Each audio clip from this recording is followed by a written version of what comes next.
Hello everyone and welcome back to building dynamic multi-point VPNs in GNS3. So in the previous video we went through the configuration and we've got everything set up. Now let's test it out. But however, what I would like to talk to you about is just some housekeeping items. So this whole topology that I've been creating up until this point was leveraging the Cisco IOSv 1562 image. Now up until this point everything's been working well. However, I have been noticing some little quirkiness with the way that OSPF has been behaving with this particular type of topology. So what I would like to mention is that everything works perfectly fine if you were to use Cisco's A7200 image, and I'll just show you the template. This is the image that I have, and it works absolutely phenomenal. Okay, so be very wary of that. Because I think it's very important. The image and the devices that you decide to deploy, whether it be out at the remote offices or at the head offices, are detrimental to the performance of dynamic multi-point VPN. Okay, but everything will work, and I'm going to show this to you right now. So having said that, our current situation as it stands right now is we have VPN 100, VPN tunnel 100, okay, 100, and this is one OSPF routing instance that is completely encapsulated with within the VPN routing domain. Now what happens is that we have a second one. We have a second one, which is basically VPN 200 for redundancy purposes, and they're overlaid on top of each other. And if I don't know if you've had a chance to take a look at my configuration, but I've specifically and deliberately set it up so then traffic goes through VPN 100 to reach the destination of PE1. And what we're going to do now is we're going to instigate a fault. What I'm going to do is I'm going to tear down, I'm going to shut off this router so it's no longer visible, and we're going to see how traffic behaves in that particular instance and circumstance. Okay, so let's go ahead and do that. So going to the configuration, we're going to go on PC2. So PC2 is located at branch 1, and we're going to launch a ping to 10.33.119.18 for all intensive purposes, and let's just see if that works. Give it some time. Perfect. So we can see that we have connectivity to the web server that I have just instantiated over here. So there's one thing I'd also have to mention.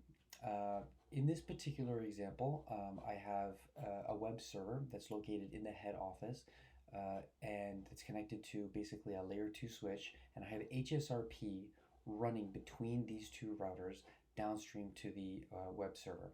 Okay, so the idea here is, what we're simulating is that a user in the branch needs to be able to reach this particular web server to check all kinds of data. Who knows, it could be whatever it is. But we are in the business of being able to preserve that session at all costs. We need to be able to provide the best transport mechanism possible to facilitate that the communication path, because that's what routing is all about. So with no further ado, I'm going to launch this ping. And as you can see, we have connectivity, and I like to do something fun by just starting this packet capture here. And if we take a look at this packet capture, you can see that all the information that is being passed on this link from all the various remote offices, and you can see the different IPs are all encapsulated. So OSPF adjacency packets, hello packets, ICMP packets, every single particular type of traffic with relation to the remote office to the branch is completely encapsulated and encrypted. So if I was to take this one packet here, actually let me just stop this capture here. So this is a wire packet capture from branch 1 all the way to the head office PE1, and you can see that everything's encrypted. I can't see anything beyond the IP version 3 protocol. And what's actually most important to recognize here is that the user's IP address and the web server's IP address is completely isolated, and unknown. The only IPs that are actually visible out on the internet are the tunnel endpoints. So you have end-to-end encryption and tunnel protection. Okay, so having said that, let's just check to see if there is any redundancy by shutting this guy off. So I'm going to shut this guy off, and I'm expecting, there you go. So now I'm expecting, as I was expecting, as you can see here, the traffic from PC2 all the way to the web server has now been interrupted. I have deliberately instantiated it down, and for the purpose of seeing how this particular infrastructure will behave in the forthcoming minutes. Now, as this is going on, there is one last thing that I'd like to mention. OSPF does its best job to try and mitigate it down by converging as fast as possible. However, sometimes this convergence time can be so long that it affects the end user's experience. Now, with dynamic multi-point VPN, we do have the possibility to introduce what's called bidirectional forward detection. Now, bidirectional forward detection is a low-level, lightweight layer 2 keep alive message that tests to see if their neighborship, if the neighbor is up, and if it's not, it'll consult OSPF and rip the adjacency down.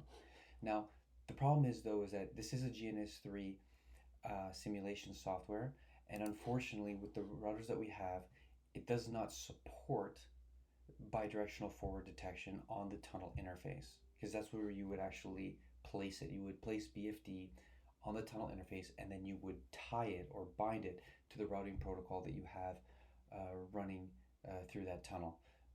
But unfortunately, I was not able to put that in just because it just would not take the command, but it is available to you in real life. So let's just check to see, and there you go. It's back up. So now, if I go to branch 1, okay, we can see that the neighborship for tunnel 100 has gone down. And what we're going to do now is we're going to check to see how it views, not in table. So default show IP route for the default. And there you go. Because all the traffic is passing through the default, and it sees it through OSPF 200, which is now going through tunnel 200. Okay, so I hope you enjoyed this series in building dynamic multi-point VPNs in GNS3. If you have any questions, leave them in the comments, hit like, and it was a pleasure to work with you.